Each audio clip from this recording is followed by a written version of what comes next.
When the plane lifted off the World War I French airfield, the pilot was both angry and confident. He'd seen a junior pilot fail to take down a German aircraft. Furious, he jumped in the cockpit of the nearest plane, determined to do the job himself. He would not miss. He never had. Raoul Lufbery was a bold fighter, a celebrated flying ace. He had the enemy warplane in his sights and closed in. But as he steadied his weapon and readied to fire, the enemy gunner shot first, piercing Lufbery's fuel tank. Lufbery was in a tough situation. Planes on fire, we're talking wooden fabric aircraft with gasoline, burning quickly, fanned by wind. So he tried to get out of the airplane, and some witnesses say that he's on the wing trying to slip the aircraft out of the path of the flames and put the flames out. Lufbery spiraled out of control and into the clouds.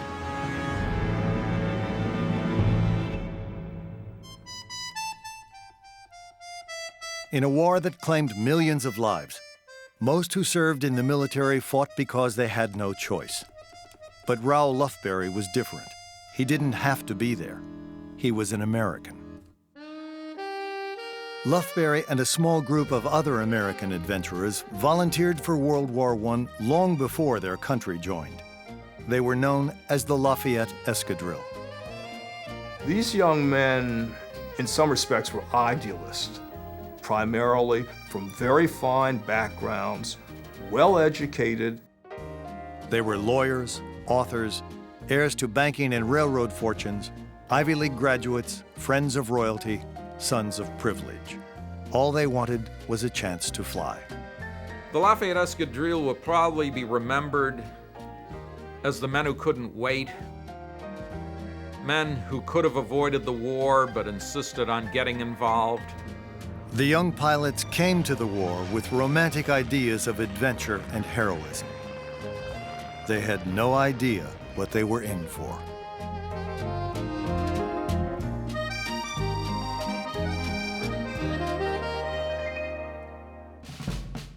In 1915, as the First World War turned into a brutal stalemate, France and Britain hoped for United States help in defending their lines against German attack. But the U.S. refused. Far away from the pounding storm in Europe, America proclaimed neutrality early in the war, and President Woodrow Wilson warned sharply against taking sides in, quote, these times that try men's souls. But in Paris, a team of young Americans was busily plotting to enter the war despite what their country said. They were led by Norman Prince, a Harvard graduate on his way to a legal career, who was spending time at his parents' French summer estate, and William Thaw, who dropped out of Yale to pursue aviation. Prince and Thaw shared a taste for adventure and a love of France. In the spring of 1915, they approached the French government with an unprecedented idea, an all-American volunteer air squadron, or escadrille. The French would love to have these young men, but there's a minor problem. If you establish a unit of Americans flying as Americans in combat, you know the Germans are going to raise a ruckus about this because America is supposed to be neutral. Despite the risks, France allowed the aspiring pilots to fly under the French flag, a technicality that preserved American neutrality. But the French also hoped that by allowing individual Americans into the war, it might persuade the U.S. government to enter as well. In April of 1916, Prince, Thaw, and the other young adventurers became official, calling themselves the Lafayette Escadrille, after the Marquis de Lafayette, a Frenchman who volunteered to help America during her War of Independence. The men were devoted to the cause, but at the same time, a lot of them were looking for adventure. And let's face it, at that time, if you wanted adventure, the air was a great place to find it. Airplanes, emerging as effective weapons high above the battlefield, promised pilots fame and honor below. And in a war that was amassing hundreds of thousands of deaths on the ground, To be an aviator was to be above it all, and seemingly invincible. For most young men who entered aviation during the war, especially if they entered it from the trenches, what they looked up at was clean. The air is clean. I'm down here in this muddy trench. I'm getting blown to bits, shells. My buddies are getting shot around me. I'd like to get out of this. Those who are watching the industrial slaughter going on in the trenches, part of the horror to them was the idea of simply being ground up in the mud by artillery and perhaps never even being found, let alone remembered. Death in the air, at least, promised that you might be remembered for something. Just a month after they became the Escadrille, before they had flown their first mission, the budding pilots were already front-page news. They're under a huge magnifying glass. Things are documented in press about them. Photographs are taken of them. They're unique. So yeah, they do have this special piece of history like the first astronauts. We know of them because of what they did. They're the pioneers in their field. But notoriety alone wouldn't make them good pilots. Soon the men found themselves strapped into the cockpits of fragile French warplanes, wondering what to do next. Despite their high ambitions and dashing smiles, many had never flown. The planes themselves were made of wooden canvas, held together by wires. So there wasn't much protection. The only protection you had was getting them before they got you. But in the Escadrille pilots' minds, the excitement of their new lives far outweighed any risks. One reporter who was sent to cover the Escadrille was so drawn to the camaraderie and character of the men that he decided to join. James Norman Hall. Hall wrote in a letter home that he was intoxicated by what he called the vivid air. You feel no fear in an airplane after you become used to it, and are perfectly at home, whether you're upside down or standing on your head. I am having the greatest time of my life. But the days of soaring among the clouds would quickly end as the Escadrille came face to face with their formidable enemy, Germany's top-rated Air Force. The American pilots were determined to prove that they were more than wealthy dilettantes. Kiffin Rockwell, a Baptist minister's son from South Carolina, would be the first to prove it. A born daredevil, Rockwell darted within yards of his target, giving himself a better shot and putting himself in greater danger. Here's Rockwell, newly trained pilot, sees a German two-seater, dives for that two-seater. He fires 4 rounds. With those 4 rounds, he mortally wounds the observer and the pilot, and becomes the first American to down an aircraft.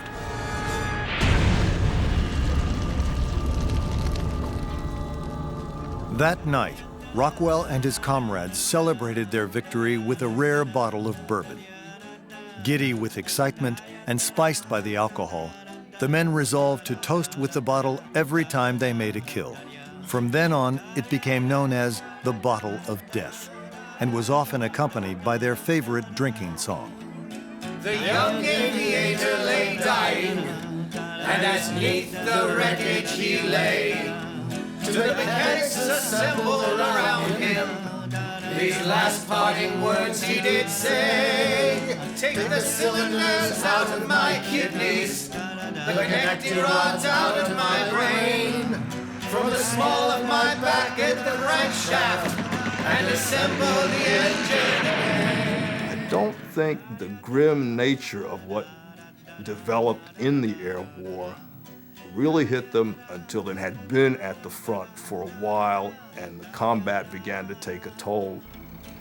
They go out and they drink. They go out and they chase. But you know what?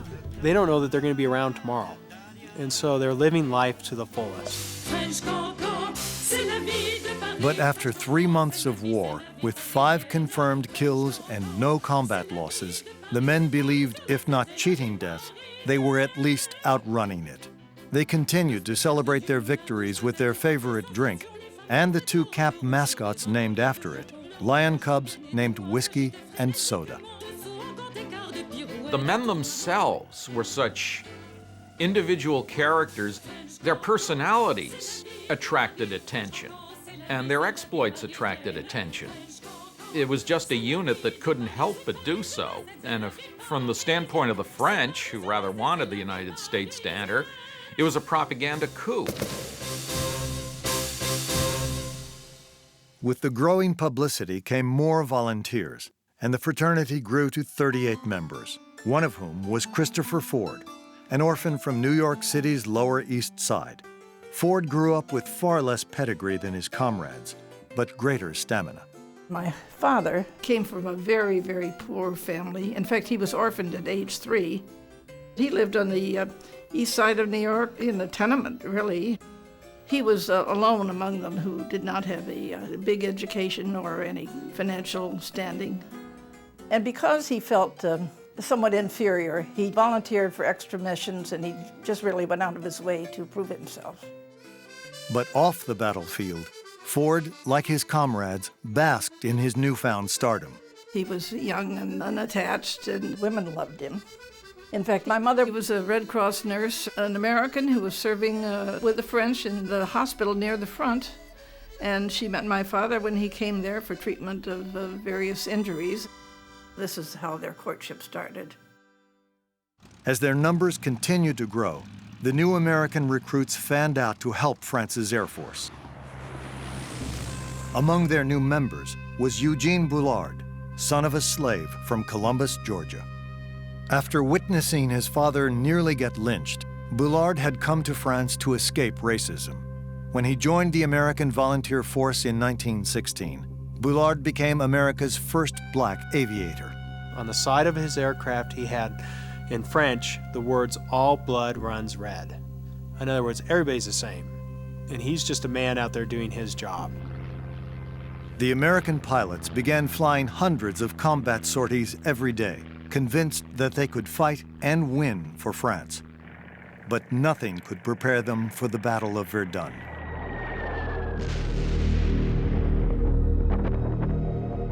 Verdun was a fortress city under siege by German forces whose goal wasn't territory, but attrition, killing off more of the enemy than could be replaced. 30,000 lives were lost in just the first days of fighting.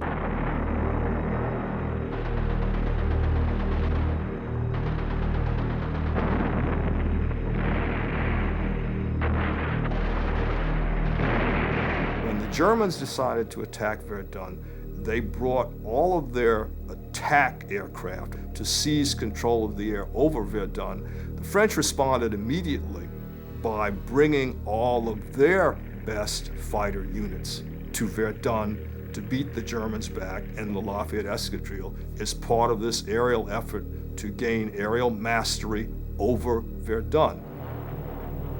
And it becomes just as bitter a battle in the air as it is on the ground.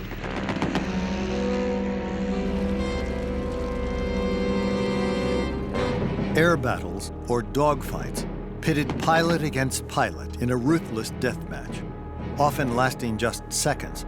The greatest advantage in a dogfight was altitude, flying high with the sun at your back, so when your opponent tried to aim for you, he was blinded by the light.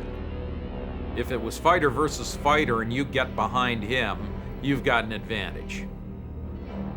If you're in the lower position, you can only hope that you can outmaneuver the other guy and throw him off, and possibly get on his tail. With the intensity of fighting at Verdun came the escadrille's first combat casualties. Fear dampened their confidence, and a relentless round of fighting pierced their so-called invincibility. What they begin to realize is those German pilots and observers are very highly trained crews. So if you enter combat with them, you better be very, very careful. This battle lasts for months. Hundreds of thousands of men are killed on both sides. They start putting aircraft in the air in the morning, in the afternoon, and in the evening. You start seeing these multiple times that a pilot goes out and flies. And the pilots are starting to become fatigued. They're flying for 2.5 hours at any given time. At altitudes of 16,000 feet without oxygen or heat, it's taking its toll on the men. When you look at these guys, they're in their 20s. They look like they're in their 40s. You see the wrinkles, you see the wear, you see the stress. As the Escadrille's reporter James Norman Hall put it, "It is all too vast for me to describe. The burning towns, the dead horses and men scattered along the roadsides, the exploding shells flying so close to the ground that the bursting shrapnel makes you jump. nothing could curb the growing psychological toll of the war. Kiffin Rockwell, their first star and most popular among his comrades, was haunted by premonitions of death and wrote to a friend that in the event he was shot down, he should be laid to rest exactly where he fell. On September 13, 1916, Rockwell's nightmare came true.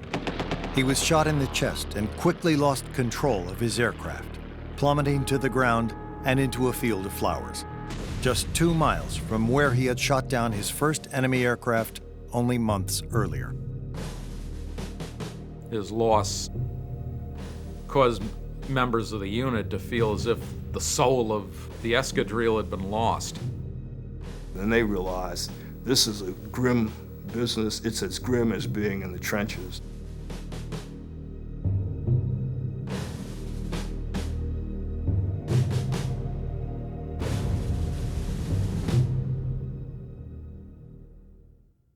Humbled by Rockwell's death, when the Escadrille men reluctantly took to the skies, they now just hoped to survive. But for one pilot, survival wasn't enough. Raoul Lufberry wanted revenge. Before joining the American unit, Lufberry had lost his best friend in the war. He came to the Escadrille with an axe ready to grind. He's kind of a loner. They talk about him being kind of hard to warm up to, but he was a phenomenal pilot. Lufberry had an uncanny ability to fly as high as 18,000 feet without ill effect, which not every pilot could do in that rarefied oxygen. He was also a dead shot, and he was a cold-blooded killer in the air. One of his squadron mates once said that the only thing he knew for certain about Lufberry was that Luff lived, fought, and died for revenge. Lufberry had perfect eyesight and could spot enemy planes long before they saw him. He often ventured far into German territory, daring their pilots to come after him. When they did, it made his day. After one victory, Lufberry wrote, "I didn't have time to feel. I began firing at him. Then we both circled, firing all the time. Suddenly, his machine seemed to turn all white. He was upside down. Then he caught fire. He fell, reminding me of a burning cigarette falling through the air."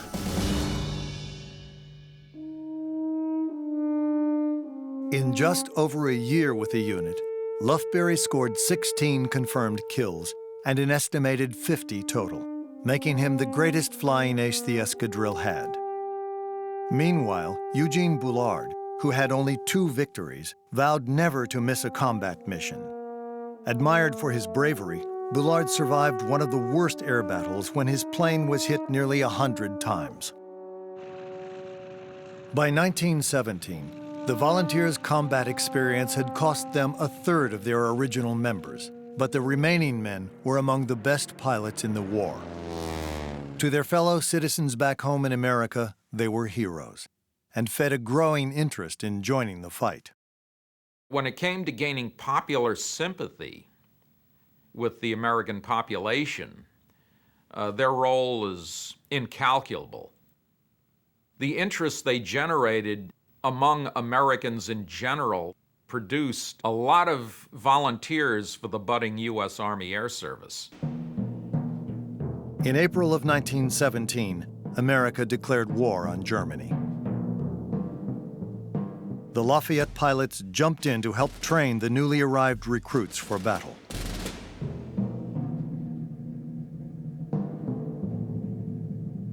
When the American Army formed its own version of an air service, nearly all the escadrille pilots were invited to join.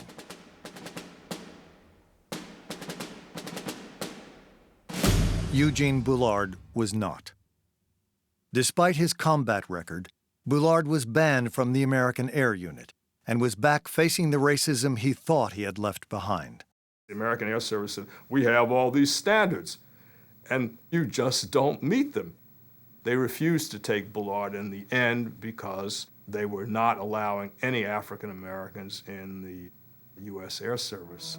Rejected from the pilots' roster, Bullard served out the rest of the war in the French infantry, fighting in the trenches, where he earned France's coveted military honor, the Croix de Guerre. For Christopher Ford, the orphan from New York City, the rest of the war was spent in a German POW camp. Just before Christmas, he was shot down over enemy lines and taken prisoner. Ford kept busy by writing letters to his beloved nurse, who is now his fiancée. My own darling Mary. Well, sweetheart, you can't laugh this off. Here we were planning a nice big Christmas dinner in Paris, and here I am, a prisoner of war in Germany. And unless peace comes quickly, why, I guess I'll spend my holidays here in a prison camp. Right soon. All my love, Chris.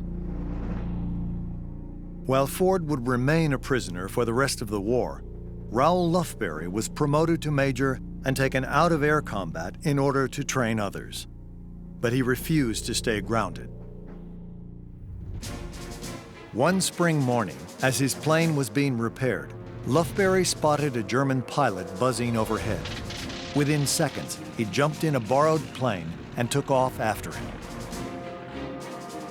As his comrades watched from below, Lufberry ascended to 2,000 feet and got ready to fire.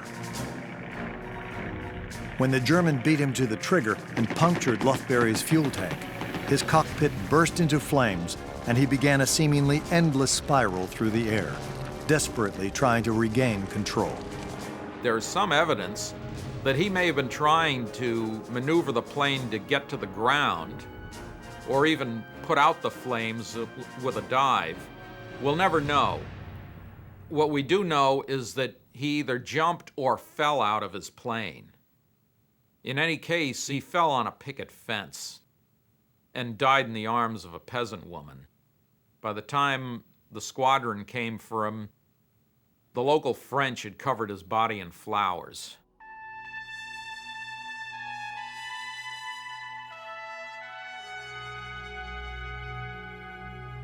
The French town where he was killed came out in masses for the funeral. And Lufberry has this huge funeral, full military honor funeral.